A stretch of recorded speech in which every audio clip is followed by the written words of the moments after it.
Thank you everyone.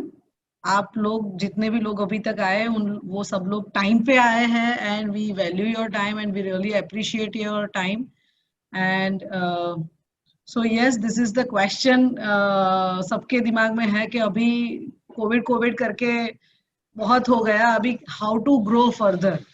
और रमस सब सब लोग रमस को बहुत सारे लोग तो जानते हैं because he has already spoken to in many of the webinars and I think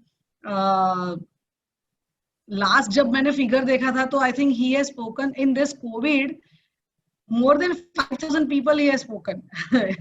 So that is a great number. Okay, so Ramas is a business coach and having 27 plus years of experience and across the globe. He has experience in India, US, and Europe, and you can see a lot of degrees into his, you know, his professional B, MBA, and whatever. But the important thing is he is a man of a heart. उनको SME मतलब owners manage business owners के लिए he has a very soft feeling and passion to help them to grow, and today's subject is all about them only. So Ramas, over to you, please. Yeah, so this is a virtual presentation, so phone mute कर दीजिए because अगर आपने अभी decide किया ही है कि 1.5 घंटा मुझे यहाँ पे बैठना ही है, तो rather than peeping into phone and what is happening, we can focus on this webinar and have the maximum benefit from this. And afterwards we will have a question answer session. We will share a feedback link, so I would request everyone to share your feedback also. So thank you, Ramas, all yours. Thank you. Okay, yeah, namaskar, very happy to get connected. And like Viral said, appreciate the kind info, introduction, and very happy and proud to be in Surat. Actually ये Covid time में सूरत में ये शायद मेरा तीसरा webinar है मेरे ख्याल से, आई थिंक मेरा, और ये ट्रांजिशन में we have actually manage to launch in Surat, and today we are very very proud partners of Viral and Nirav Bhai and Puneet and Dementech in Surat, and they are one of our front runners. So मैं ये इसीलिए कह रहा हूँ कि in a way this is the best example of practicing what we preach. So in this COVID period I can assure you that TAB and our clients ने सिर्फ survive नहीं किया है बल्कि grow किया है. So we ourselves have added 3 franchises in this period simply because owners are connecting with us in a more enthusiastic format, needing whatever is required in this period. So as Viral said, fundamentally we are passionate about owner managed businesses. So let me just begin the session formally now, in a sense that the topic for today is about let us grow and not survive. मतलब अपने को सिर्फ survive नहीं करना है, grow करना है, क्योंकि ये जो situation हुआ है कोविड का, ये भले ही अपनी जिंदगी में पहली बार हुआ है पर कुछ हद तक ये पहली बार नहीं हुआ है. In a sense we are all been through some kind of uncertainty or the other in the past. It is not that we have never seen uncertainty. It is not that we have ever understood that things are not happened in our life. भले भले उसके अलग अलग नाम हो, कभी एक साल में बाढ़ आया था, कभी एक साल में गवर्नमेंट की इलेक्शन हुई थी, कभी कुछ और साल में इकोनॉमिक डाउनटर्न था, और कुछ हद तक हम कोविड सिचुएशन में गए भी थे इकोनॉमिक अनसर्टेनिटी के साथ. ऐसे नहीं कि बहुत कुछ बढ़िया चल रहा था और एक कोविड ने आया था. We already being in a cash flow problem. पिछले 1.5 साल से ओनर मैनेज बिजनेस में कैश फ्लो की अनसर्टेनिटी थी. सो आई थिंक अभी it is time that we start thinking के how do we rise above uncertain times. तो tab जो है इट्स अ ग्लोबल ऑर्गेनाइजेशन, और ये हमारा थीम रहा है पिछला 4 महीनों में कि अपने को ऑफेंस खेलना है, डिफेंस नहीं.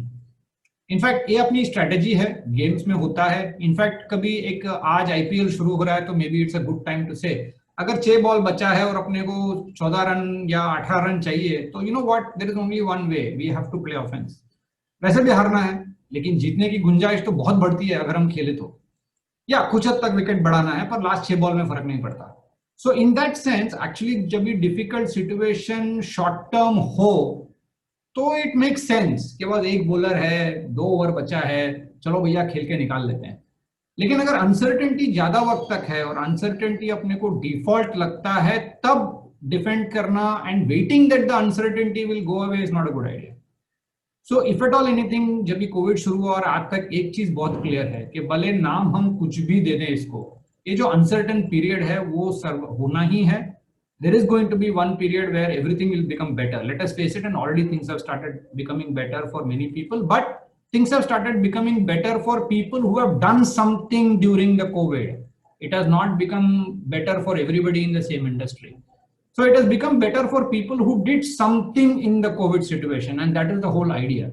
So it is not uniformly good, it is not uniformly bad. It is about people who did something in this period, people who played offense, who tried to get into and out of the equation, and today's webinar and this session is all about that. मैं मानता हूं कि बहुत सारे webinars हमने attend किए हुए हैं, बहुत सारे सिचुएशंस है, और ये पीरियड में तो कुछ ज्यादा ही हमने नॉलेज सीखा है। It is good. तो मेरे हिसाब से अगर ये कोविड का एक पॉजिटिव है, तो एज ओनर्स हमारी जो नॉलेज बेस है, हम जिन टाइम जो हम अपने बिजनेस के लिए निकाल पाए, वो बहुत ज्यादा है ये पीरियड में, not only for our business, for our family also. But as entrepreneurs, interestingly, हमारी बिजनेस हमारी फैमिली भी होती है। सो एक कोविड में अगर एक चीज उभर के आया है, that is that we have been able to prioritise our families, we have been able to prioritise our business and try to think के करना क्या है, कि हम लोग 24/7 सोचते ही हैं बिजनेस के बारे में। अभी किस बारे में सोचते हैं वो इंपॉर्टेंट है। अगर डर डर के जीते हैं, आज कल क्या करना है जीते हैं, वो वक्त तो जाने ही वाला है। लेकिन अगर उसी वक्त अगर हम एग्रेशन की सोचते हैं, ग्रोथ की सोचते हैं, लेवरेज की सोचते हैं, तो हमारी बिजनेस की स्ट्रेटेजी कुछ बदल जाती है। सर्वाइवल से लेकर हम ग्रोथ के लिए उभरेंगे। That is the whole point. एक चीज मैं आपसे कहना चाहूंगा कि आज के सेशन में जो भी हमारी एग्जांपल्स रहेंगी, जो भी मैं केस स्टडीज प्रेजेंट करूंगा, क्योंकि ये पूरी प्रेजेंटेशन जो है लाइव केस स्टडी के आधार पर है, so it is not theory. और आप देखेंगे कंटेंट देख के कि ये कोई थियरी नहीं है, गूगल किया हुआ कंटेंट नहीं है, ये बनाया हुआ कंटेंट है हमारे जीबी टैब के जो मेंबर्स हैं, हमारी क्लाइंट्स जो हैं उनसे। तो जो भी एग्जांपल्स मैं कोट करूंगा, they are not theoretical examples, किताबी नहीं है, they are client situations, they are people who I know, they are our customers, they are people who I advise, they are people who I know particularly. तो जो भी example दूंगा वो मैं personally जानता हूं, and that is what is going to make our discussion a little bit interesting. The other bit I want to say is that passion for owner managed business comes, like she said as an introduction, ke we are very passionate about owner managed business. तो आज का जो session है, it is all going to be about owner managed businesses. Does not mean about owners per se. We are talking about leaders.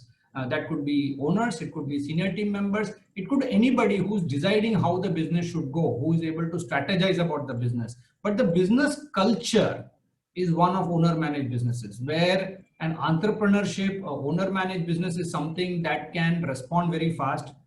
एक owner manage business की खासियत है कि चीजों को हम जल्दी डिसीजन लेते हैं, हम नए अपॉर्चुनिटी को जल्दी लेते हैं, और बड़ी कंपनी जो चीज बहुत दिनों में महीनों में करती है वो हम घंटों में कर लेते हैं।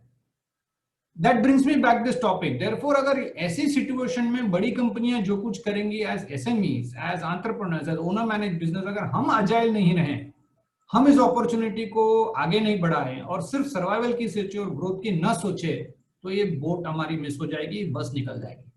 Therefore, today's session is, ठीक है, हमने जो कर लिया पिछले कुछ महीनों में, ये अनसर्टेनिटी रहने वाली है। आज इसके बाद इकोनॉमिक सर्टेनिटी आएगी, डाउनटर्न बदलेगा, कुछ अच्छे पीरियड्स आएंगे और कुछ और अनसर्टेनिटी आएंगी कोई नई चीजों में। अपन कैसे उसको लीड करें? तो आज का जो सेशन है उसको हम सिर्फ कोविड भी ना सोचे। Let us think about it not just as COVID. Let us think about uncertain time. कि uncertainty जो है, it is not coming now. It is going to be an ongoing thing. And ये बार बार आने वाला है अलग अलग नामों में। So इसको कैसे हम डील करें? So that is the process of what we are going to talk about. And therefore the question is growth not survive. What does it really mean? So with that preamble, मैं ये session start करता हूँ। We are from the Alternative Board. Viral, myself, Ajinkya, हम तीन इस call में हैं। Alternative Board जो है, it is a global organization. I'm just going to take 1 minute to explain. क्योंकि कॉन्टेक्स्ट रेलेवेंट है, क्योंकि हम जो हैं 22 कंट्रीज में हैं, 30 ईयर्स से हैं और सिर्फ एसएमईज के साथ काम करते हैं। That is the unique thing about it. और हमारी खासियत ये है कि हम ओनर की जो पर्सनल विजन है उसको बिजनेस के साथ अलाइन करके ओनर्स जो प्रोग्रेसिव होते हैं उनके साथ काम करने की गुंजाइश रखते हैं। What does tab do? हम कलेक्टिव विजडम देते हैं। मतलब कलेक्टिव विजडम का मतलब ये होता है कि बहुत बार हम जो सीखते हैं, एंड डेफिनेटली आज का प्रेजेंटेशन में जो आप देखोगे, it is not necessarily coming out of all the successes, it is also coming from the learnings from the failures. In fact ज्यादा करके हम सक्सेस उसी से सीखते हैं जबकि हमको फेलियर से जो सीख मिलता है। तो जब ये हम ओनर्स के साथ बैठते हैं इन अ ट्रस्टेड एनवायरनमेंट, बहुत कम जगह ऐसी होती है जहां owners are prepared to share their mistakes as well. Normally अपने को गूगल पे सक्सेस स्टोरीज तो मिल ही जाते हैं, बट बहुत कम ऐसी जगह है जहां एक ओनर खुल के बताएगा कि भाई तू ये मत करना, राइट। उसके लिए बहुत मेहनत लगता है, उसके लिए एकदम एनवायरनमेंट लगता है, ट्रस्ट लगता है, सिस्टम लगता है, और सही किस्म के लोगों को अंदर लाना पड़ता है। That is the whole idea of TAP. तो कलेक्टिव विजडम जो हम बोलते हैं वो पहली चीज है जिसको हम बोर्ड बोलते हैं। दूसरी, accountability for action. Well, owner is definitely the owner, and most of the time senior management and leaders are business leaders and people come to them for advice. Very often हम हमारी plans, हमारी vision, हमारी जो सोच है उसको हम document नहीं करते। तो एज अ रिजल्ट क्या होता है, हम दूसरों से ओनरशिप, दूसरों से अकाउंटेबिलिटी एक्सपेक्ट करते हैं, बट हम खुद अपनी अकाउंटेबिलिटी, खुद हमारी ओनरशिप के लिए अकाउंटेबिलिटी उतनी सही तरीके से लेते नहीं है। And therefore that becomes the next issue when we are talking about the process, कि भाई हम कैसे इस चीज को अकाउंटेबिलिटी करें, हम कैसे अपने गोल्स के लिए हम अकाउंटेबल रहें। ऐसे नहीं कि बस हमारे लिए कोई नया बॉस आ जाए, that is not the point. We don't need somebody else as a boss to be accountable, वरना हम एंटरप्रेन्योर क्यों हैं। लेकिन एंटरप्रेन्योर होने के नाते हम हमारे जो स्टेक होल्डर्स हैं, हम हमारे जो गोल्स है उसके लिए अपने को अकाउंटेबल रहना है। और कभी कभार बाहर का जो व्यू है, जो बाहर से आता है, वो अपने को क्वेश्चन अगर पूछते हैं तो उस पर्सपेक्टिव से पूछ पाते हैं जो हम नहीं सोच सकते। And the third thing is real world advice, क्योंकि specially in a country like India हमारी बहुत सारे जो सोल्यूशंस रहती हैं वो ब्लैक एंड व्हाइट नहीं रहती, right. Life is grey and that is what entrepreneurship is all about. So what happens here is in the alternative board, we are able to bring real world practical advice, which makes life easy. So we bring in advisory, coaching and tools. So we bring 6 to 8 business owners together. We are facilitators. विरल जी हैं, हमारे तरफ से भी members हैं जो आपको coaching करेंगे, one-on-one कोचिंग करते हैं, and it is a proven global methodology which ensures that we get professional growth. So that's what we do. Of course, for those of you who are interested, we will come. So let's get started on the topic. First, let's take a moment.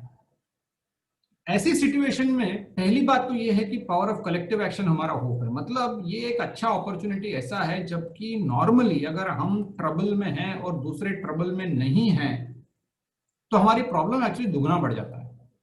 अभी ऐसा situation है कि बहुत सारे लोग trouble में हैं। As a result हम होप भी कर सकते हैं कि हम सब मिल करके इसे उभरेंगे, क्योंकि आज ऐसा सिचुएशन है कि ऐसा नहीं है कि कस्टमर को हमारी जरूरत नहीं। इनफैक्ट बहुत सारे कंपनीज में हम जब काम करते हैं उनकी सबसे बड़ी प्रॉब्लम यह है कि आज उनको वेंडर सपोर्ट नहीं मिलता, और वेंडर सपोर्ट ऐसा है जो एसएमई है। तो आज बहुत सारी बड़ी कंपनी जिसको हम एडवाइस करते हैं, हम उनको आज बोल रहे हैं यार भाई तू अभी वेंडर के आउटस्टैंडिंग को रिलीज कर। अपने को नॉर्मली लगता है डिफिकल्ट पीरियड ऐसा है कि बस हमारे कस्टमर्स पेमेंट नहीं करेंगे, that is one part of the story. लेकिन अगर हम अजाइल हों तो हमको जरूरत है कि कस्टमर को अगर शिप करना है, कस्टमर को बिल करना है, तो कस्टमर को भी हमारे से मटेरियल लेना है, पैसे लेना है, और हमारी जो सर्वाइवल है उसमें कस्टमर की भी सर्वाइवल है। क्वेश्चन है कि क्या हम नॉर्मल डे में कस्टमर के साथ ऐसे रिलेशनशिप बना के रखे हैं कि कस्टमर डिफिकल्ट पीरियड में अगर 10 रुपया है तो उसमें से 3 रुपया जो है अपने को दे, बाकी वेंडर्स के पहले। और ये आज का काम नहीं है, ये हमारी जो बहुत सालों से काम है उस पर निर्भर करता है। तो एक गलत बात है कि कस्टमर्स किसी को पेमेंट नहीं करता, that is not right. Customers do pay, but they pay to the suppliers who are important. So the question is, am I important to my customer? Similarly, आप भी अगर वेंडर को पे करते हो यही सोच के करते हो ना। So collectively we are all wanting to come out, and therefore we have to be careful and focused. Secondly, entrepreneurship holds the potential. In fact, मैं बार बार बोल चुका हूं, मतलब कितने वेबिनार्स में बार बार यही बोलता हूं कि मैं एक चीज से खुश हूं कि पिछले 6 महीने में एसएमई और एमएसएमई ओनर्स को टीवी टाइम इतना मिला है, जबकि पिछले 70 साल पे अपने को नहीं मिला है, right. As a country we are an entrepreneurial country, हमारा देश ही एंटरप्रेन्योरियल है। लेकिन जबकि 7-8-10% जो बड़ी कॉर्पोरेट्स है, they take away a lot of mind share of the government, right, simply because of the employment, but we don't realise that more than 90% of the GDP actually comes from us SMEs. बड़ी company भले कुछ भी करे, the whole idea is that the entire SMEs are the people who are actually creating the environment and who are actually allowing the people to grow, and therefore it becomes very, very important to understand that entrepreneurship matters, right? That is the other bit. Next, दूसरी चीज जो है opportunity to री entrepreneur है. So because why, ये जो मौका है, अपने को टाइम मिला है, ये जो मौका है, सिचुएशन है, बार बार नहीं आने वाला है. अपने को जो थिंकिंग टाइम मिला है, this is giving us a time to think. अगर आप भले देखें तो कभी कभार सर्जरी होता है, कभी कभार जिंदगी में मौका आता है, कभी कभी एक बड़ी दुर्घटना होती है, कभी जो दुर्घटना बेकार है पर वो लाइफ चेंजिंग मोमेंट भी होता है. तो कभी कोई दुर्घटना होना, it is basically not a good thing. पर दुर्घटना होने के बाद हम उस दुर्घटना से करते क्या हैं, सीखते क्या हैं और उभरते कैसे हैं. It is not about falling, it is about how we come out, which matters. And therefore today's session is all about our ability to re-entrepreneur and how do we come out. So पहला question यही आता है यार, under the circumstances growth का मतलब क्या है? क्योंकि आज जो भी जिसी से भी बात करो बोले यार सर्वाइव करो तो भी निकल जाता है, ग्रोथ क्यों करना है? So the first question that comes into everybody's mind today कि भाई ये एनवायरनमेंट में ग्रोथ का मतलब क्या है, क्या ग्रोथ कर सकते हैं? More importantly planning for growth is second step, पर क्या ग्रोथ कर भी सकते हैं? तो इधर आज इनफैक्ट मेरे पास एक 3-4 स्टोरीज है, क्योंकि कभी कभी स्टोरीज बोलने से अपने को जो मतलब है बहुत बढ़िया समझ में आ जाता है. तो पहला स्टोरी ये मुझे अच्छा लगता है कि आप पिक्चर में देख रहे हैं कि ऐसा सिचुएशन के 2 लोग जंगल में हो और पीछे एक शेर आ जाता है उनके पीछे. तो टाइगर उनके पीछे भाग रहा है, दोनों आगे निकल रहे हैं, तब उसमें से एक बंदा सडनली खड़ा हो जाता है, वो अपना बैकपैक निकालता है और बैकपैक में से उसके अंदर एकदम फर्स्ट क्लास नाइकी की नई शूज है या जो भी ब्रांड की शूज है, वो शू लेके बैठ जाता है कोने में और जूता बांधने लगता है. तब तो उसका बाजू वाला बोलता है क्या तू पागल है, तुझे क्या लगता है ये जूता पहन के तू क्या शेर से आगे दौड़ पाएगा? वो बोलता है पागल, मुझे कोई शेर से ज्यादा तेज नहीं दौड़ना है, मुझे सिर्फ तेरे से ज्यादा तेज दौड़ना है. ये जो स्टोरी है बहुत इंपॉर्टेंट है. तो बहुत बार हमको लगता है हमारा एनिमी एनवायरनमेंट है, हमारा जो दुश्मन है और कहीं है, और हमको लगता है कहीं किसी और से अपने को भागना है, और वो जो बड़ा प्रॉब्लम दिखता है तो हम जो छोटी छोटी चीजें करना बंद कर देते हैं. तो पहली बात यह है कि ये एनवायरनमेंट पे अपने को कोविड से लड़ना नहीं है. We are not out here to create a vaccine for COVID, और बहुत सारे लोग कर रहे हैं. ना कि अपने को गवर्नमेंट का फाइनेंस स्ट्रक्चर बदलना है, वो भी हमारी गवर्नमेंट कर रही है. वो सब प्रॉब्लम हमारी नहीं है यार. हमारी प्रॉब्लम है कि बॉस मैं मेरे कॉम्पिटिटर से तेज कैसे दौड़ूं, मैं मेरे कस्टमर का शेयर ऑफ वॉलेट कैसे ले सकूं, मैं मेरे सप्लायर्स को कैसे प्रोटेक्ट कर सकूं, मैं मेरे टीम्स को कैसे प्रोटेक्ट कर सकता हूं. तो अगर हम इस तरह से सोचें यार हमको प्रिपेयर करना है और जूता लगाना इसीलिए है कि मैं दूसरे से तेज दौड़ सकूं, is the key part of our story today. And therefore growth is definitely possible. Growth is 100% possible if we have this mindset of growth rather than giving up because there is a big problem. बैठे बैठे TV show को उनकी काम करने देते हैं, अपन अपनी काम करते हैं. सेकेंड क्वेश्चन इज बॉस ठीक है ग्रोथ की बात समझ लिया, बस is it practical to plan? So the second question is not doing anything today for the future will ensure that our future will be no different from today. ये बहुत बढ़िया सा स्टेटमेंट है. इनफैक्ट 6 महीने में मेरे सबसे ज्यादा डिस्कशन इससे हुई है कि 6 महीने पहले जब भी मैं ये ग्रोथ की बात करता था तभी कुछ लोग सुने, कुछ लोग नहीं सुने. आज इतने लोगों से मैं बात करता हूं जो जिन्होंने नहीं सुना, जिन्होंने जो अपॉर्चुनिटी नहीं लिया, और इसी वक्त उन्होंने देखा कि कुछ कॉम्पिटिटर्स इनोवेट करके आगे निकल गए, वो सोच रहे हैं आज के काश में कुछ कर सको. तो आज भी मैं वही कह रहा हूं कि आज भी मौका है, जबकि situation is still not great, everybody is in trouble. This is the time where we have the best chance to catch up with our competitor, especially the bigger ones. क्योंकि जो सबसे ज्यादा बड़े हैं, जिसको सबसे ज्यादा ओवरहेड्स है, जो सबसे ज्यादा टेंशन में है, या जो सबसे बड़ा इंटरनेशनल है, बस we can, this is the best opportunity that we can catch up with our bigger competitors and try to get somewhere. तो आज हम कुछ नया करें.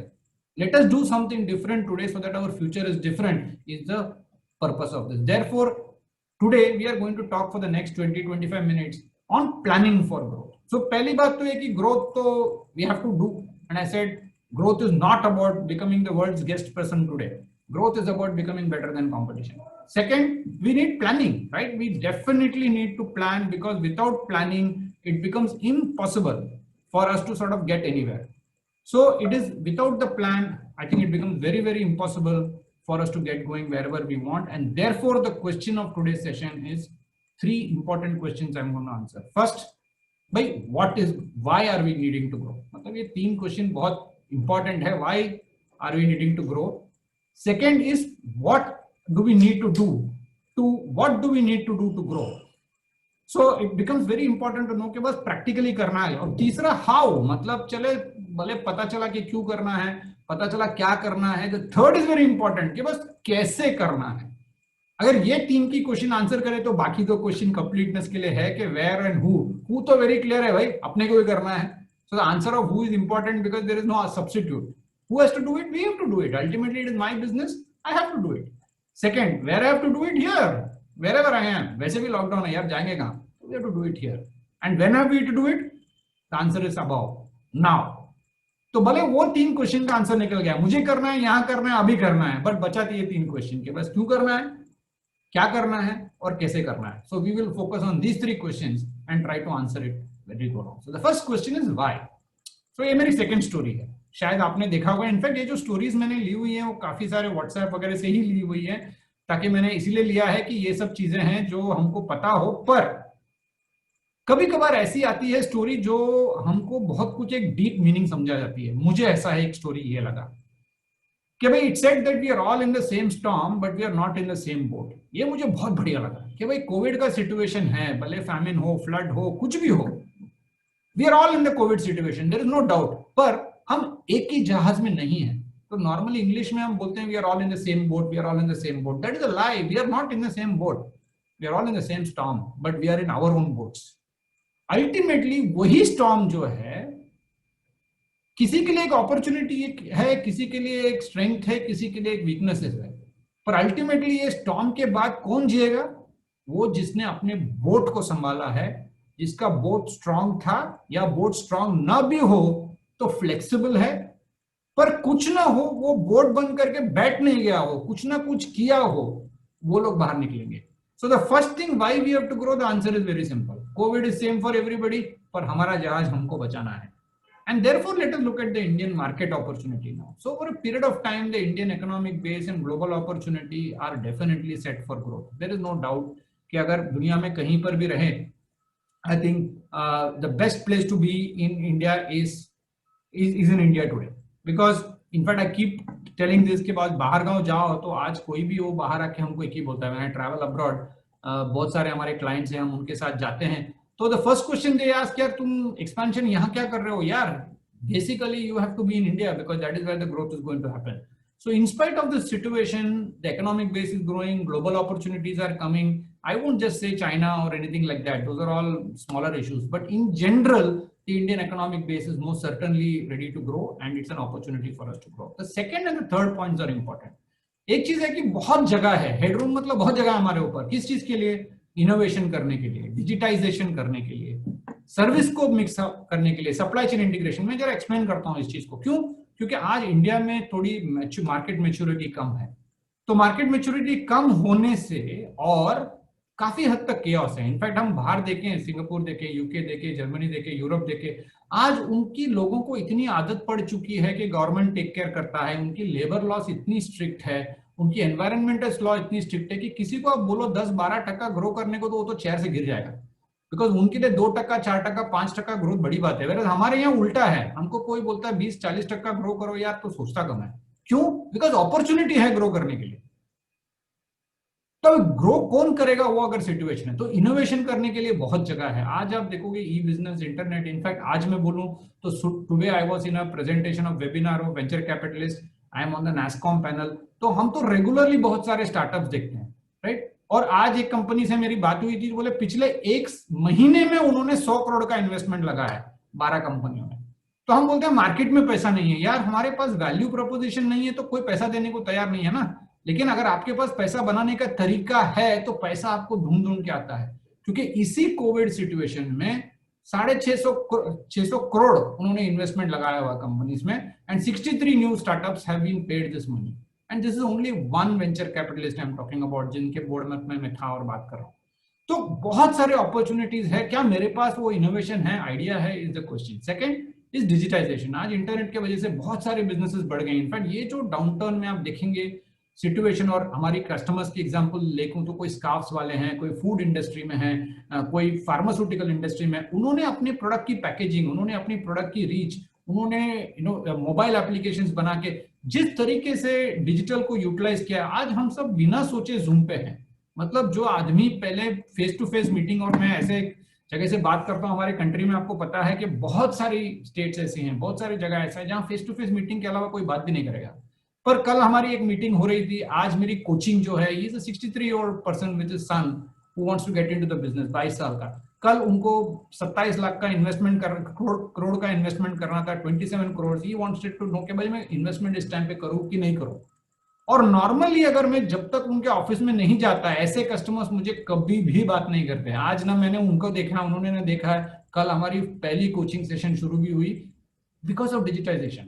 जब हम इंडिविजुअल लेवल पर डिजिटाइजेशन एक्सेप्ट करते हैं तो हमारी बिजनेस को डिजिटाइज क्यों नहीं कर पाते? क्या हमको आज भी लगता है अपनी बिजनेस ऑफिस चाहिए?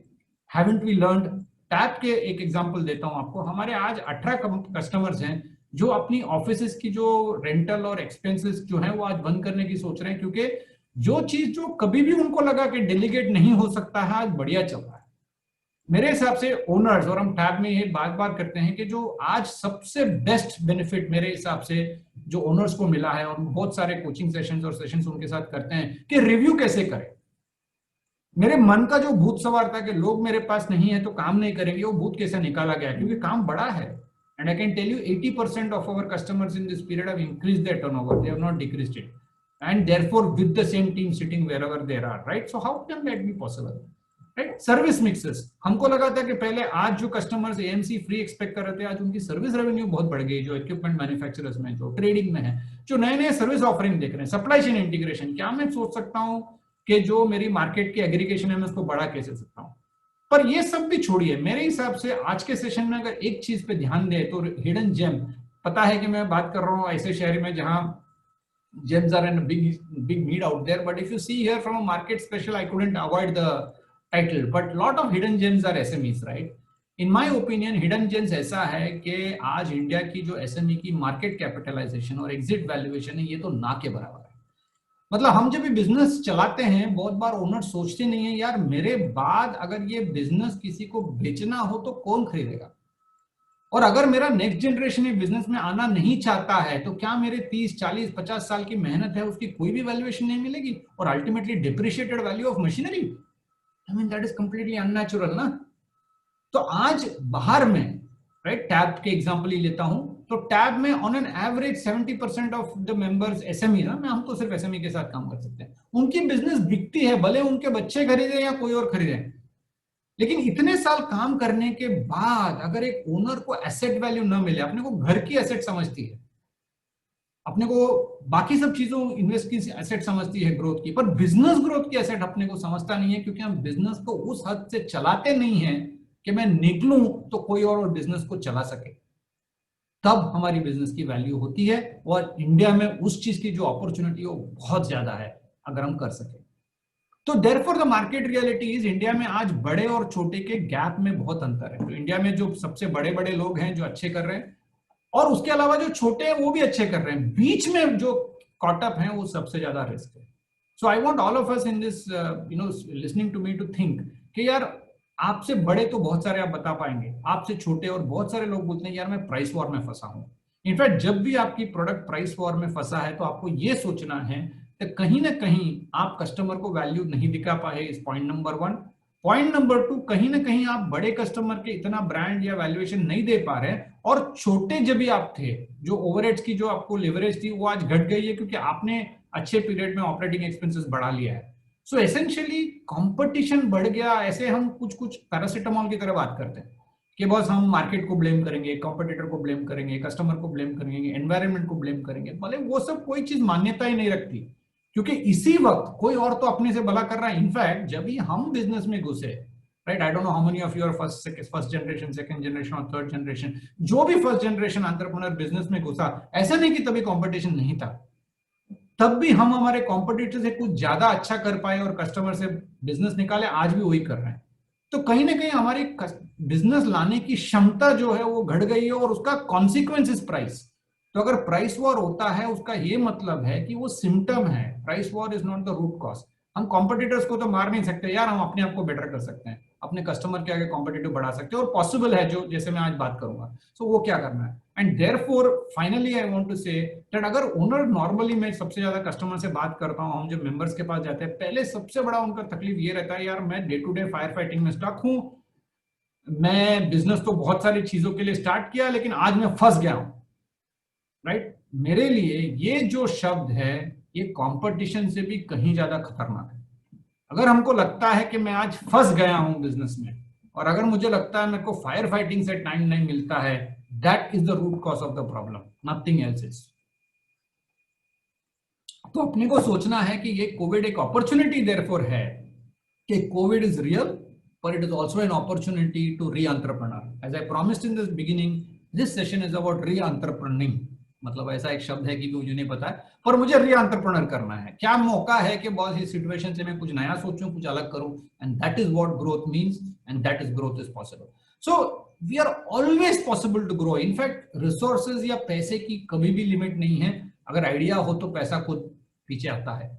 आज जब स्टार्टअप्स की बात करती है, बहुत सारे एसएमई ओनर्स मेरे पास बात करके जब हम बात करते हैं तो उनका मन में लगता है कि इतने साल होने के बाद, इतनी प्लांट एंड मशीनरी खड़ा करने के बाद, इतनी बड़ी ट्रेडिंग बिजनेस करने के बाद, इतनी बड़ी सर्विस बिजनेस खड़े करने के बाद, यार एक छोटा सा स्टार्टअप है जो बच्चा कॉलेज से निकला हुआ है और उसको आज 300 करोड़ की इन्वेस्टमेंट मिलती है और 1,500 करोड़ की वैल्यूएशन मिलती है।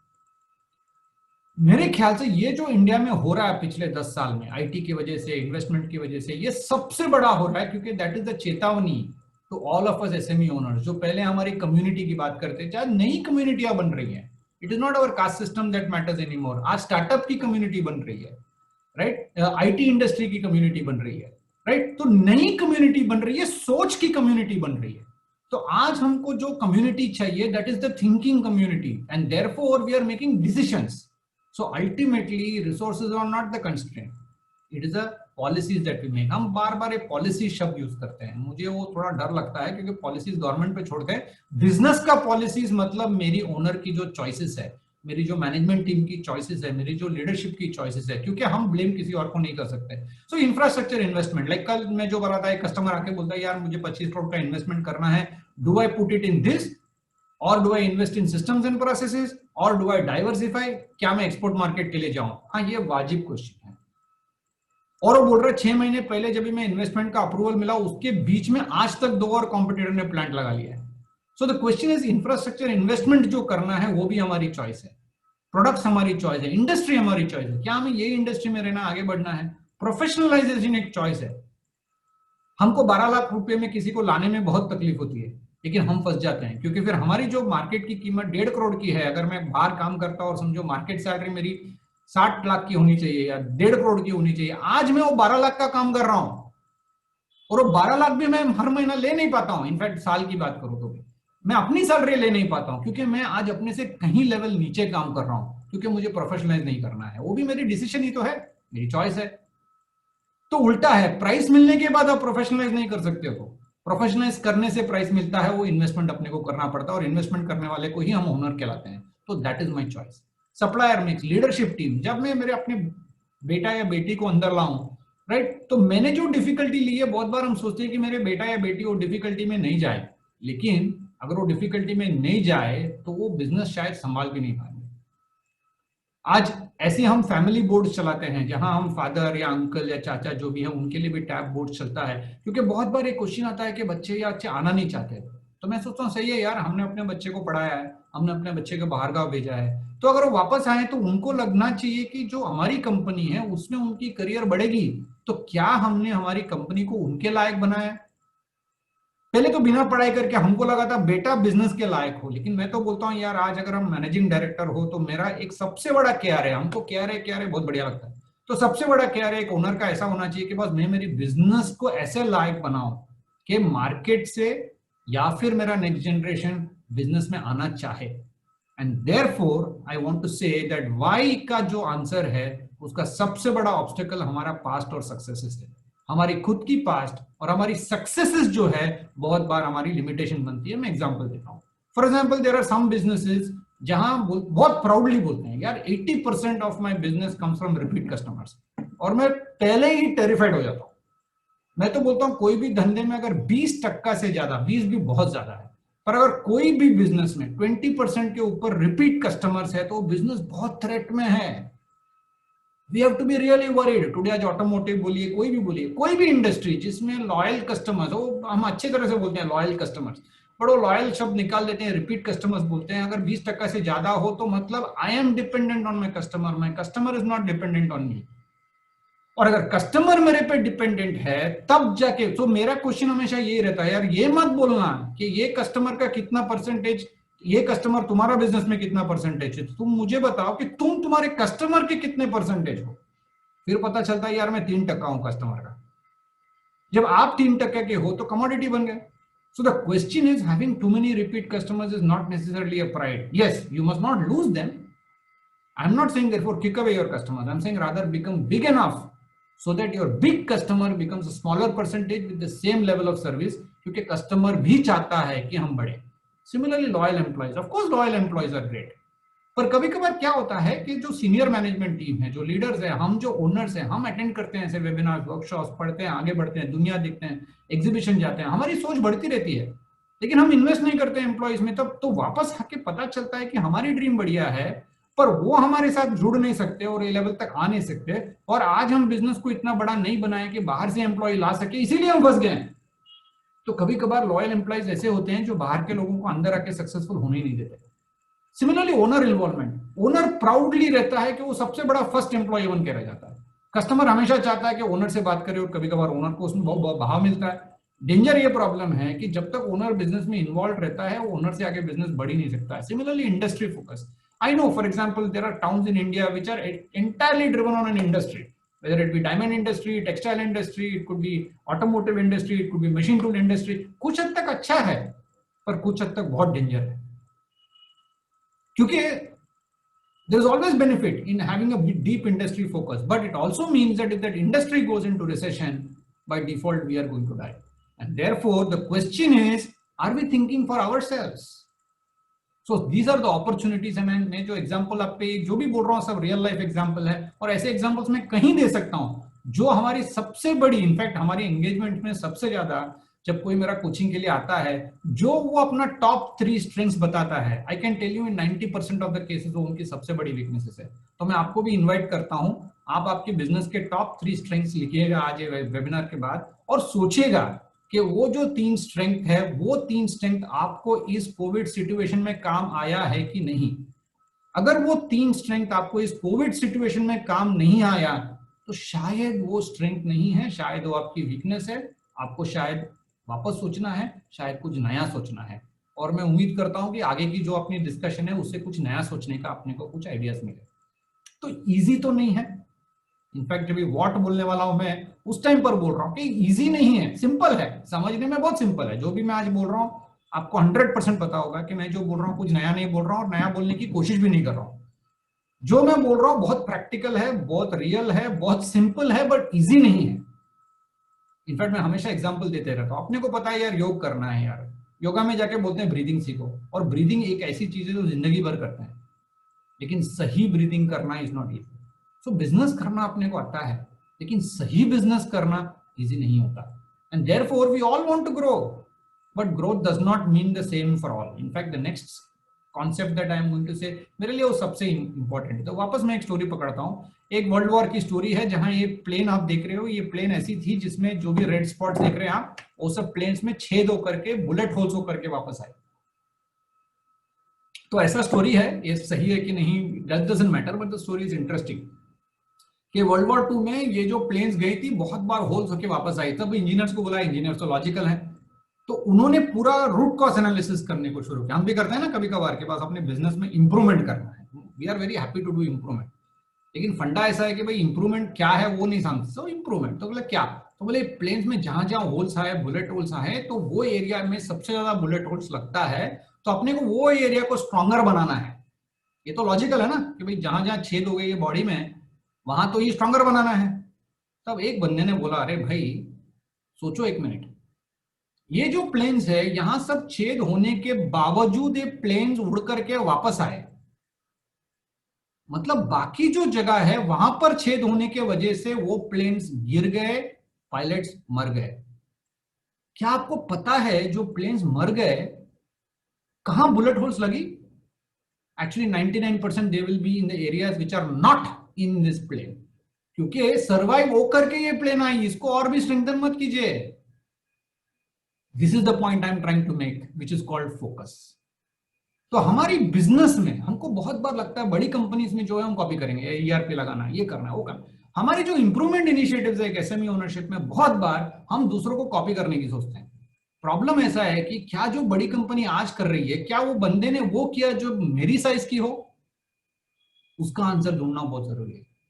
And therefore, what I'm going to tell you next is the crux of what I think is a strategy. Therefore, there are three kinds of businesses. In fact, आज की जो मेरी डिस्कशन है उसमें से अगर ये एक चीज अगर आप ले जाएं तो भी मुझे बहुत अच्छा लगेगा कि इसमें से तीन किस्म के बिजनेसेस मेरे हिसाब से होते हैं। एक जो है जो सेल्फ एम्प्लॉयमेंट बिजनेस है, जहां जो एंटरप्रेन्योर है, ओनर है, सीनियर मैनेजमेंट टीम है, उनको लगता है यार मुझे मेरी बिजनेस अच्छा बनाना है, एकदम बढ़िया बनाना है, पर मैं फ्री रहना चाहता हूं, मैं प्रोफेशनल हूं, मैं समझता हूं कि ये बिजनेस मुझे एम्प्लॉय करता है और ये बिजनेस का मान्यता ये है कि मुझे एम्प्लॉयड रखे, राइट? तो मेरी सेटिस्फैक्शन, मेरी फ्रीडम के लिए बिजनेस में है। दूसरा एक ऐसा है जो अपने बिजनेस को समझता है यार पैसा जनरेट करना है, ये बिजनेस ऐसा है जिससे मुझे आरओआई मिले, मैं जो भी करूं इसमें मुझे आरओआई चाहिए, भले वो अच्छा हो, बुरा हो, ये हो वो, मुझे लॉन्ग टर्म नहीं, भाई मुझे पैसा करना है। और तीसरा एक ऐसा बिजनेस होता है जो समझता है कि यार ये बिजनेस मेरे बाद भी चले, उसको लगता है यार ये बिजनेस सिर्फ पैसा कमाने के लिए नहीं है, बिजनेस पैसे से भी कहीं ज्यादा है, मुझे दूसरों के लिए पैसा जनरेट करना है, अपने लिए पैसा जनरेट करना है, और ये बिजनेस ऐसा बनाना है जो मेरे बाद भी रहे। अगर आप सही में सोचो और किसी को सीधा सीधे पूछो तो सब लोग एक ही किस्म के आंसर देंगे, और मैं आपको बोलूंगा भी नहीं कौन सा है। लेकिन प्रॉब्लम ऐसा है कि ये तीनों के लिए जिस तरह से अपने को काम करना है, जो रिस्क अपने को लेना है, जो स्ट्रैटेजीज अपने को ऑन द ग्राउंड करना है, ये तीनों के लिए बहुत अलग अलग है।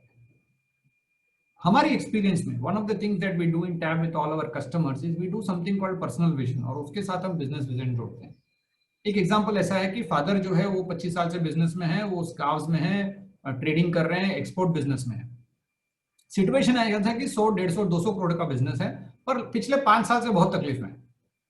प्रॉब्लम ऐसा है कि जो बच्चे बिजनेस में हैं आज वो एक ही बिजनेस झेल चुके हैं, लेकिन बच्चे को प्रोसेसेस लगाना है, सिस्टम लगाना है, प्रोफेशनल लगाना है जब हमारे पास आए, अभी 4 साल के बाद।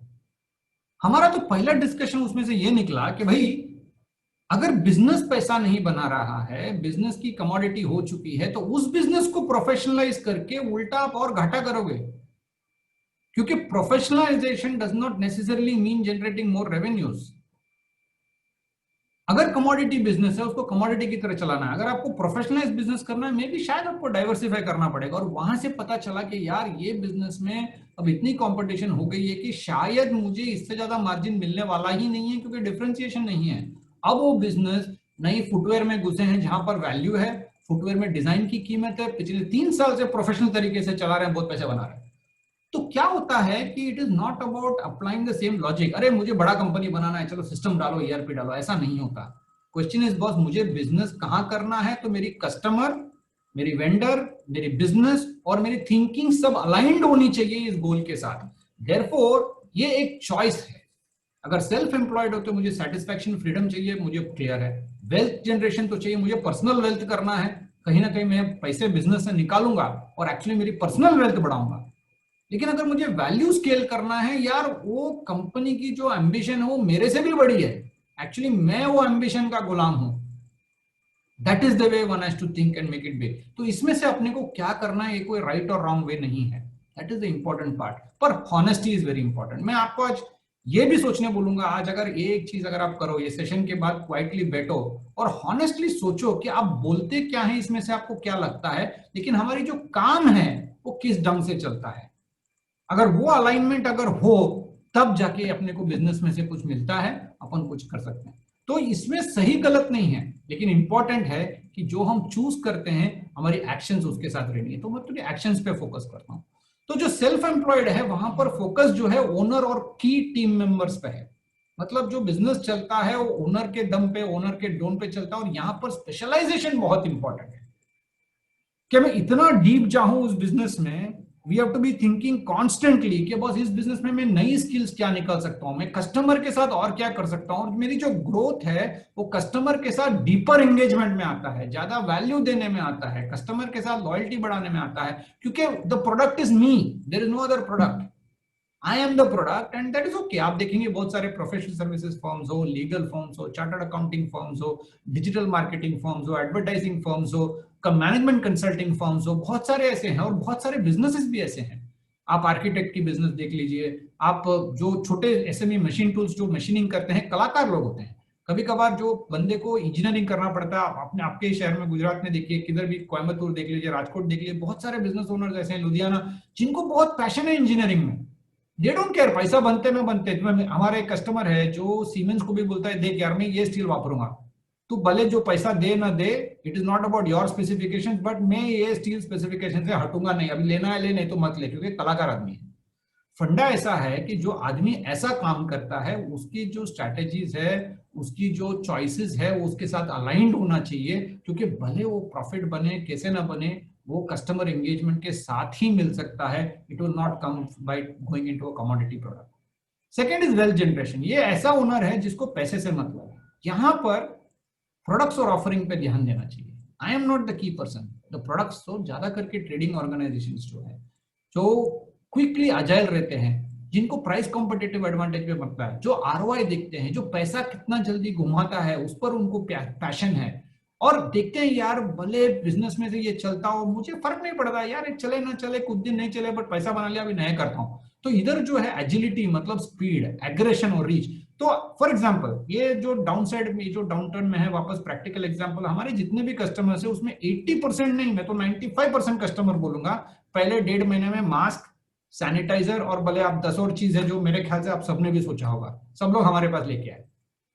उसमें से सिर्फ 2 कंपनी को वी हैड सेड कि बस उसमें जाओ, बाकी सबको कंपनी को मैंने लिटरली बोला किया तो टांग तोड़ दूंगा, क्योंकि कंपनी की डीएनए ऐसी है ही नहीं कि कर सके। क्योंकि अगर आपको ट्रेडिंग में करना है और आज मैन्युफैक्चरिंग हो, तो आज मैन्युफैक्चरिंग कुछ भी आप एकदम फंडा हाई क्वालिटी प्रोडक्ट कर रहे हो, आज आप सैनिटाइजर बनाने के लिए करते हो, चाइना के साथ कॉम्पीट करते हो, कैसे करोगे यार, भले चाइना आए ना आए, क्योंकि कस्टमर को कीमत नहीं है उस प्रोडक्ट की। क्योंकि कस्टमर क्या करेगा यार, उसको पता है टूट जाएगा, नया ले लेंगे।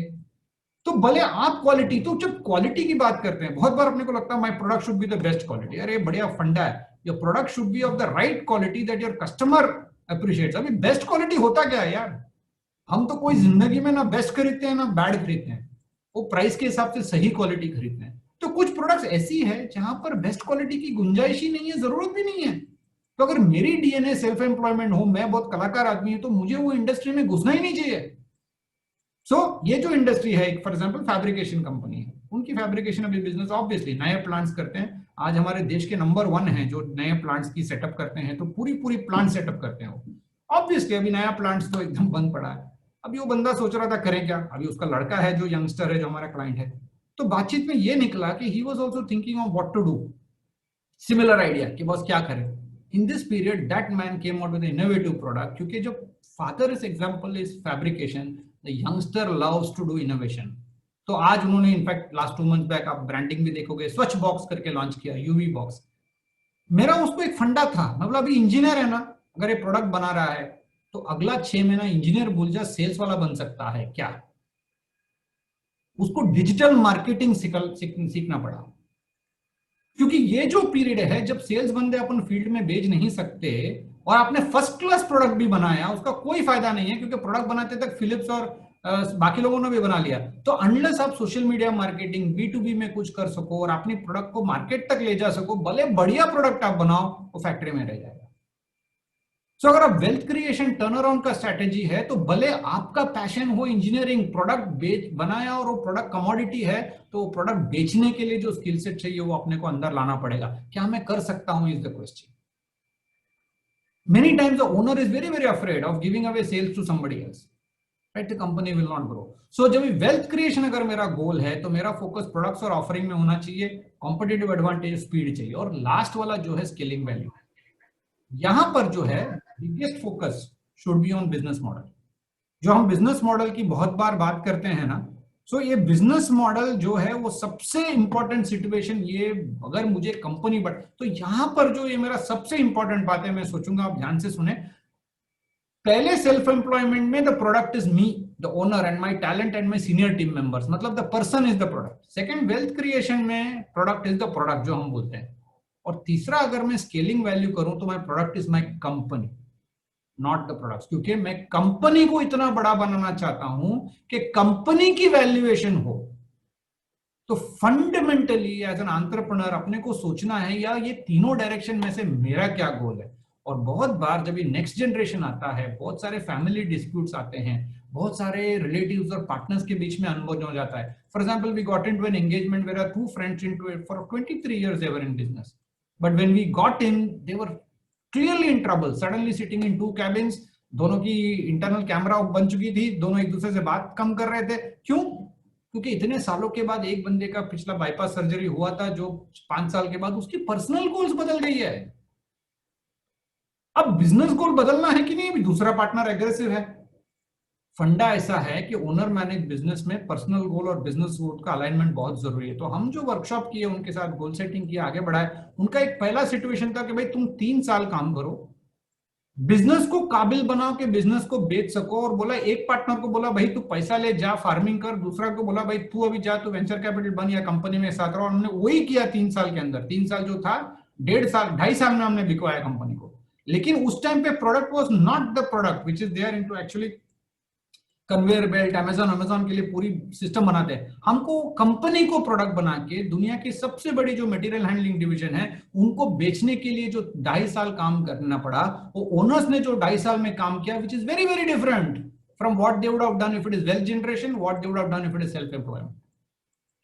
तो हमको धंधे में फोकस कहां करना है, lot of time depends upon what strategy I want for the business. Growth means this कि मैं उसमें पहले विच टाइप ऑफ ग्रोथ पकड़ूं। ऐसा नहीं कि भाई कुछ भी पकड़ के ग्रो करूं, ऐसा नहीं होता ग्रोथ, मेरी टाइप ऑफ ग्रोथ। तो यहां जो है अपने को सबसे ज्यादा सोचना पड़ता है कि बॉस मुझे ओनर से लेके इन्वेस्टर बनना पड़ेगा। जो तीसरा सिचुएशन है, अगर मैं फायर फाइटिंग में बिजी हूं, अगर मुझे बिजनेस से बहुत ज्यादा लगाव है, मेरे प्रोडक्ट के साथ बहुत ज्यादा लगाव है, तो मैं कभी भी बिजनेस को स्केल करके एग्जिट नहीं कर पाऊंगा, क्योंकि मेरे अलावा किसी को बिजनेस में वैल्यू ही नहीं दिखेगा। अगर मैं बिजनेस को मेरे बगैर भी चलाना सिखा सकता हूं और मैं खुद इन्वेस्टर बन सकता हूं, तब जाके मुझे मार्केट में वैल्यूएशन मिलेगा। अगर आप सोच रहे हो कि बच्चों को आज 3,000 करोड़ क्यों मिल रहा है, it is because right from the beginning उनको प्रोडक्ट और कस्टमर से लगाव नहीं है, उनको अपने बिजनेस से लगाव है। और वो अपने आप को बिजनेस से बाहर निकालने की क्षमता रखते हैं और अपनी नॉलेज को आईपी में लगाते हैं, प्रोडक्ट में लगाते हैं, ताकि दूसरा कोई उस पर पैसे लगा सके। सो ये जो 3 टाइप के हैं, मैं सोचता हूं कि आज आप सोचें इस पर जो करना है। अगर यहां तक ठीक है तो I come to my last part, which is a lot of tactics. मतलब अगर अपने को अभी पता चला कि भाई क्यों करना है, क्या करना है, अब भाई कैसे करना है, तो यहां पर we are going to get into a lot more tactics. तो ये मेरा तीसरा स्टोरी। यहां 2 लोग हैं साइकिल पर, एक बंदा ट्रेडमिल में है या साइकिल पे है, और दूसरा जो है बच्चा जो है साइकिल में है। मेरा एक क्वेश्चन हमेशा रहता है, ये भाई दोनों में अंतर क्या है। बहुत बार इंट्यूटिवली अपने को पता है क्या है, बहुत सारे प्लानिंग करते हैं, गोल क्लियर है, सोचते हैं, लिखते हैं, रोड ड्रीम करते हैं, लेकिन रिजल्ट्स प्लानिंग और ड्रीम से नहीं आता। सिर्फ चाहिए वो गोल क्लियर चाहिए, और उसके बाद actually results come because of execution. Potential comes because of direction, results comes because of execution. तो यहां पर जो है दोनों में पैर फिराते हैं, दोनों में पसीना निकलता है, दोनों में थक जाते हैं, पर एक में एक ही जगह रहते हैं, क्योंकि उसका गोल ये है कि एक ही जगह रहना। और दूसरा जो बच्चा साइकिल करता है वो खुशी खुशी निकलता है। इसमें से हमको क्या करना है भाई, obviously the second person is executing better, क्योंकि ना कि एक्सरसाइज करता है, ना कि टायर्ड हो रहा है, पर उसको विंड फेस में आ रहा है, उसको मजा आ रहा है, तब जाके एंटरप्रेन्योरशिप में मजा आता है। वरना अपने को लगता है यार फालतू का काम कर रहे हैं, पसीना बहा रहे हैं, कहीं पहुंच तो नहीं रहे हैं। एंड देयरफॉर अगर आपको कहीं पहुंचना है तो साइकिल पे चढ़ना पड़ेगा, एग्जीक्यूशन करना पड़ेगा, ना कि ट्रेडमिल पे। सो अभी एग्जीक्यूशन कैसे करें? सो उसमें 4 स्ट्रेटेजीज है। पहली, और 4 ही तरीका है इसमें से। पहला तरीका ये कि भाई मैं कस्टमर के पास जाऊं। Now I am getting into some practical situations. अगर अपने को बिजनेस ग्रो करना है, एक ऑप्शन हमारे पास है कि मैं फॉरवर्ड इंटीग्रेशन करूं, मतलब मैं जहां आज हूं वहां से कस्टमर के आगे जाने की क्षमता रखूं। फॉर एग्जाम्पल, एक कस्टमर हमारा है जो पेपर बनाता था, paper has become very very big commodity, कहां करना है पता नहीं था। पता चला कि 70% ऑफ हिज पेपर जो है was going into cartons, and cartons was going into large companies. हमेशा सोचता था कि मैं पेपर वाला हूं, पेपर वाला हूं, पेपर वाला हूं, पेपर का टेक्नोलॉजी। पर हमको लगा कि भाई तू अभी कार्टन्स में घुस, और सिचुएशन ये निकला कि he became his best customer. As a result, not only was his paper getting as much value as before, but as a group they were making far more bigger valuation, because now they were getting closer to the customer, और customer को competitive advantage दिखा पाए क्योंकि अभी दूसरा carton वाला है जो पेपर के लिए इन पर डिपेंडेंट है, आज कस्टमर ऑब्वियसली इनसे खरीद रहा है क्योंकि उसको लग रहा है यार मेरे पास, इसके पास पेपर भी है, कार्टन भी है, तो मेरी रिलायबिलिटी बढ़ रही है, मेरी कॉस्ट स्ट्रक्चर ओवरऑल कम हुई है। सर्विस ऑफरिंग, बहुत सारे लोग हैं जो आज इंडिया में सर्विस की कीमत जानते ही नहीं, फ्री में देते हैं सर्विस, लेकिन अगर आपकी बिजनेस प्रोडक्ट की क्वालिटी अच्छी हो तो customer will be prepared to pay for AMCs, will be prepared to pay for services. So services एक ऐसी चीज है जो कस्टमर आपको बहुत सालों से काम करता है। मैं चाहता हूं कि आप सोचे कि मेरी कस्टमर की कंप्लेंट सबसे ज्यादा कहीं आ रही है और उसको मैं सॉल्व करने के लिए क्या सर्विस दे सकूं और मेरे कॉम्पिटिटर से ज्यादा कर सकूं। की अकाउंट मैनेजमेंट ये एक चीज है जो सर्विस इंडस्ट्री में बहुत बढ़िया आईटी कंपनी से सीखा है, बहुत सारी कंपनी सीख रहे हैं कि आउट ऑफ में 10, 15, 20 कस्टमर्स, 4 कस्टमर ऐसा है जिसके लिए मैं बहुत कुछ कर सकता हूं, तो can I become a system integrator, ये सोचना इंपॉर्टेंट है। तो कस्टमर के पास जाने के लिए जो सबसे बड़ी काबिलियत लगता है, मेथड लगता है, दैट इज नेटवर्किंग। मुझे कम्युनिटी कनेक्ट लगता है, पार्टनर कोलैबोरेशन लगता है, रेफरेंस प्रोग्राम लगता है, लॉयल्टी प्रोग्राम लगता है, इसको रख करके मैं जा सकता हूँ। दूसरा है कि मैं लैटरल एक्सपेंशन करूं, मतलब जो मेरे पास आज ही प्रोडक्ट्स है जो है उसको मैं अल्टरनेट मार्केट्स ढूंढूं, क्या मैं दूसरा एप्लीकेशन ढूंढ सकता हूं, क्या मैं दूसरा प्रोडक्ट ढूंढ सकता हूं, क्या मुझे नए एक्सपोर्ट मार्केट देख सकता हूं, क्या मैं सोच सकता हूं कि इसी प्रोडक्ट का दूसरा इंडस्ट्री, एग्जांपल हमारे यहाँ फार्मा इंडस्ट्री में बहुत सारे कंपनीज है लास्ट 5 इयर्स, और फार्मा में जो रहते हैं, फार्मा इतना पैसा बनाता है, इतना पैसा बनाता है कि उनके 100% फार्मा में जाता है। वही इंडस्ट्री में हमारे जो कस्टमर्स थे पिछले 6 साल में हमने लगातार उनको लेसर प्रॉफिटेबल वर्टिकल्स में उनको डाइवर्ट करवाया जबरदस्ती। तब लग रहा था बकवास स्ट्रेटेजी है यार, ये फार्मा छोड़ के फूड एंड बेवरेजेस में क्यों जाए। सेम लॉजिक, अगर आपका 100% अगर एक इंडस्ट्री में जाता है तो it is very important that for your own security going to another industry, भले less profitable but you are protected, and these are the companies which are doing very well now. क्योंकि India में आज देखो तो franchise में food business is what is happening in the west, like pharma is also doing well, god bless, but this is also growing well, but now the company is becoming much more balanced, और food industry की जो नए requirements है उसमें इनकी products की ताकत बहुत बढ़ गई है, they have been able to go. So this whole idea is alternate, और इसकी स्ट्रेटेजी सिंपल है, यहां पर सबसे बढ़िया सेल्स प्रोसेस लगता है। अगर लैटरल एक्सपेंशन करना है तो मुझे सेल्स प्रोसेस समझना है, सेल्स रिव्यू समझना है, मुझे सीखना है कि मेरी सेल्स टीम को कैसे मैं सेल्स रिव्यूज कर सकूं, और बस बेचना है। नेक्स्ट इज बैकवर्ड इंटीग्रेशन, ये कुछ लोगों को जचता है, कुछ लोगों को कम लगता है, ये this is not cost cutting. In fact आज मेरी प्रेजेंटेशन में कहीं पर भी मैं आपको कॉस्ट कटिंग की बात नहीं करूंगा, क्योंकि अपने को कॉस्ट नहीं कम करना है, वेस्ट कम करना है, तो ये वेरिएबल कॉस्ट कम करने की बात ये चल रही है, जहां पर मैं अगर बैकवर्ड या इनवर्ड करूं, आज एक कोविड सिचुएशन ऐसा है, बहुत बार हमको वेरिएबलाइज करना है, हमको सब कॉन्ट्रैक्टिंग लगता है, क्योंकि हमारे लोग ठीक से काम नहीं करते, हमको लेबर का प्रॉब्लम है, हम उनसे काम नहीं करा पाते, चल बाहर वाला ठीक से करके देगा। ये सोचना अच्छा है, पर आज ये जमाने में अगर जिसकी आउटसोर्सिंग बढ़ गई है बुरी तरह, आज उनकी जो रिलायबिलिटी है वो सबसे ज्यादा घट गई है। तो unless there is a real reason why you need to outsource, you must find better and more productive way to do it in-house, and in that time your cost structures will come down. Yes, there is a need to subcontract for sure, पर वो subcontracting का कारण होना चाहिए, सिर्फ pricing is not the reason, there has to be some other reason to subcontract. Example, हमारे जो बहुत सारे कस्टमर्स हैं जिसमें हमको जो भी सबकॉन्ट्रैक्टिंग करना पड़ता है, तब हम सोचते हैं यार क्या मैं ऐसे वैल्यू एडेड एक्टिविटी कर रहा हूं जहां पर मुझे ज्यादा प्रॉफिटेबिलिटी मिलता है, और मैं वेंडर के साथ टाई अप करके ऐसा करूं कि मैं सप्लाई चेन को इंटीग्रेट करूं, ताकि जो टोटल परसेंटेज मिलता है हम दोनों ट्रांसपेरेंटली शेयर कर सके, तब बात अलग है। वरना अगर मैं उसको निचोड़ता हूं कि बस सप्लायर को निचोड़ के मैं अगर धंधा चलाता हूं, तो सप्लायर उल्टा अपने को सपोर्ट नहीं देगा ज्यादा करके, आज तो हम ये देख ही रहे हैं। तो यहां पर जो है अगर अपने को कंट्रीब्यूशन बढ़ाना है तो एग्रीगेट करना है। स्टैंडर्डाइजेशन एक ऐसी चीज है जो इंडिया में हम सोचते नहीं, ये एक चीज है जो चाइना से हम सीख सकते हैं, वेस्ट से सीख सकते हैं, कि हमको ये डिजाइन स्टैंडर्डाइजेशन पे डिसिप्लिन हमको कम आता है, लेकिन अगर डिसिप्लिन बढ़ा सकते हैं तो ऑटोमेटिकली अपनी प्रॉफिटेबिलिटी बहुत बढ़ती है सप्लाई। तो ऐसा, लेकिन इंक्रीज कंट्रीब्यूशन करने के लिए कुछ गट्स लगता है। मैं कंपनीज के नाम नहीं लूंगा, बट बड़े बड़े कंपनीज इंडिया में ऐसे हैं जो इतना बैकवर्ड इंटीग्रेशन कर चुके होते हैं कि पूरी रॉ मटेरियल तक उनका रहता है, तब कोई कॉम्पिटिटर आता है वो सिर्फ प्राइस ड्रॉप करके बैठते हैं महीना महीना, तब कि वो कॉम्पिटिटर पूरा कंगाल होकर निकल जाता है, फिर वो प्राइस इंक्रीज करता है, राइट? उतना करने की क्षमता चाहिए, वरना अगर वो अपनी प्रॉफिटेबिलिटी की क्षमता ना हो तो सिर्फ एक वेंडर को अंदर लाने से नहीं होगा। So once again we have to think के बॉस इसमें मेरी क्षमता क्या है, am I better off going closer to the customer, am I very good in sales, then I should look at alternate markets. If I'm very good in technology, very good in my products, then I must think of backward integration. But if I'm really a visionary, if a new generation is coming into my business, if I am thinking यार मेरी current business से मुझे एकदम ही अलग कुछ करना है क्योंकि ये बिजनेस में कमोडिटी हो चुका है, तब जाके हम डाइवर्सिफिकेशन की सोचते हैं। तो अगर बिजनेस में आज पैसा लाना है, जो मैं आज कर रहा हूं उसी चीज के लिए और पैसा डालना बहुत डेंजरस है। क्योंकि अगर डाइवर्सिफिकेशन करना है तो मैं उसको फैक्टर ऑफ 10 बोलता हूं मेरे लैंग्वेज में।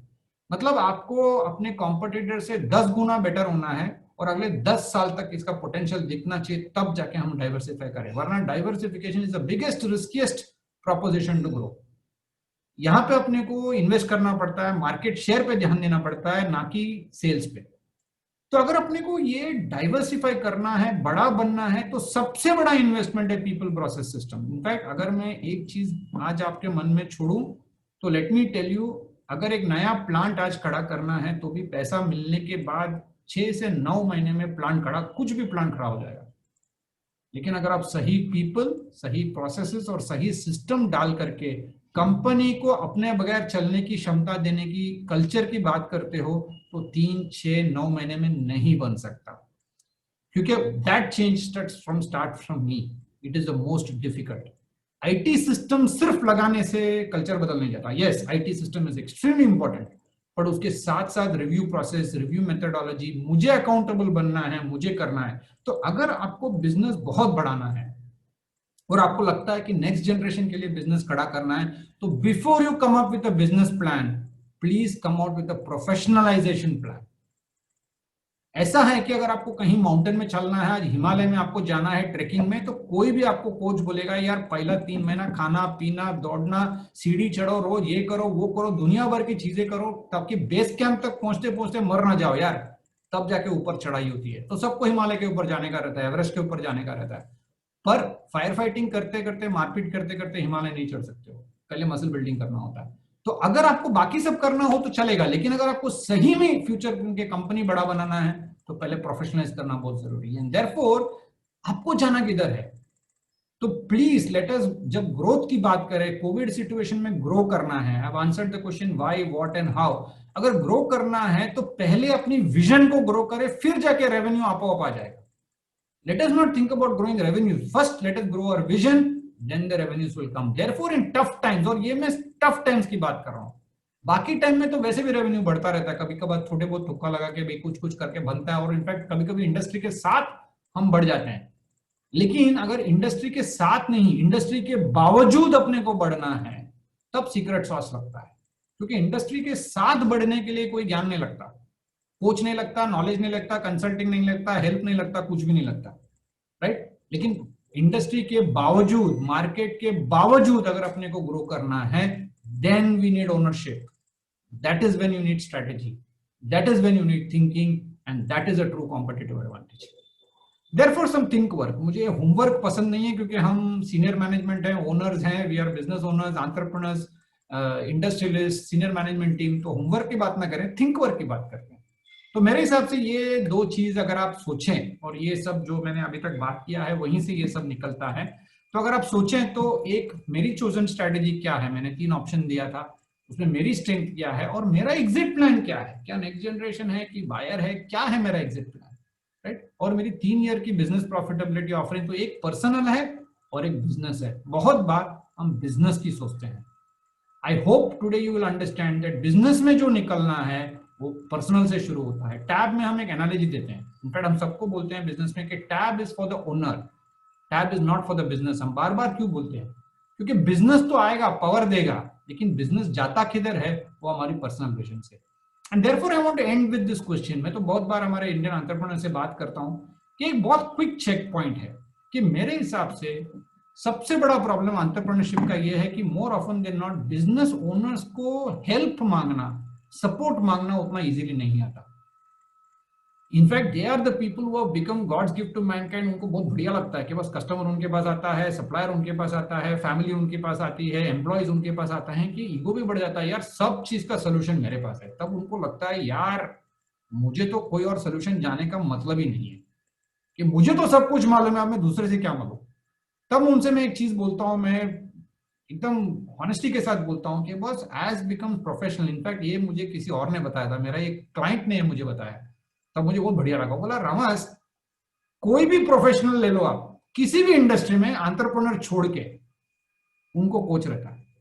आज सचिन तेंदुलकर हो या कोहली हो या धोनी हो या रोनाल्डो हो या कोई भी पकड़ लो आप, राइट, कोई भी ऐसा नहीं होता। इनफैक्ट टैलेंट होना is not the need, in fact talent होने के लिए और टैलेंट होने के बाद ही कोच लगता है एक्चुअली, राइट। वो कंसल्टेंट और कोच में यही अंतर है, राइट। हम डॉक्टर के पास जाते क्यों है? कुछ बीमारी का इलाज करने के लिए, लेकिन अगर अपने को वेल रहना है तो योगा करते हैं, जिम करते हैं, वो बहुत इंपॉर्टेंट है। अगर वेलनेस में रहना है तब रोज रोज कुछ करना पड़ता है। It is not once in a blue moon, रोज रोज करने से हैबिट बनता है। Therefore my biggest question is as entrepreneurs, boss हमको पता भी है क्या कि हमको कैसे और किस से सपोर्ट मांगना है? क्योंकि एज प्रोफेशनल्स अगर मुझे मेरा बिजनेस के लिए कुछ करना है तो it is very important that I am to come out. और ये होगा बहुत बार। आज हम बड़े कंपनीज की लेते हैं, इंडिया में प्रोफेशनल मैनेज कंपनीज की बात करते हैं, एशियन पेंट्स की बात करो, डाबर की करो, Tata. In fact I can tell you, हाथ में गिने चुने ऐसे कंपनीज हैं जो फैमिली मैनेज बिजनेस से सक्सेसफुल ऐसे बने हैं कि 3-4 जनरेशन चले हैं। आप उन सब कंपनी देखने कहीं ना कहीं the CEO has become a better HR person, क्योंकि after some time it is not technology, it is not products, it is not business model, it is the ability to become a better leader, it is a better ability to manage a vision, that what makes a company survive. With that, we are here to take you together. We have an offer where for Surat and for our people, because we've launched Viral ji hain jo aaj we are for selected qualified business owners, we are actually giving at no upfront investment, we are offering coaching, diagnostics and sounding board, that is tabs offering, Lemon Tech's offering for entrepreneurs in this time of need. So I'm sure any one of you are interested can lead. और ये session होने के बाद I would request feedback. I think we have put a webinar link here which we will put later. We would like you to give me a feedback and then take it from there. But at this juncture we have about 25 minutes or so. At this time I would like to open the session for any question and answer session.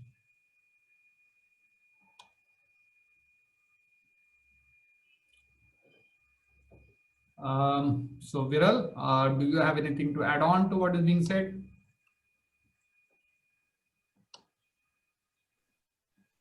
So no, Ramas, it was really great and thought provoking था। बहुत कुछ सोचने को मिला और बहुत कुछ homework करना पड़ेगा ऐसा लग रहा है। होमवर्क में थिंक वर्क करेंगे वो। Think work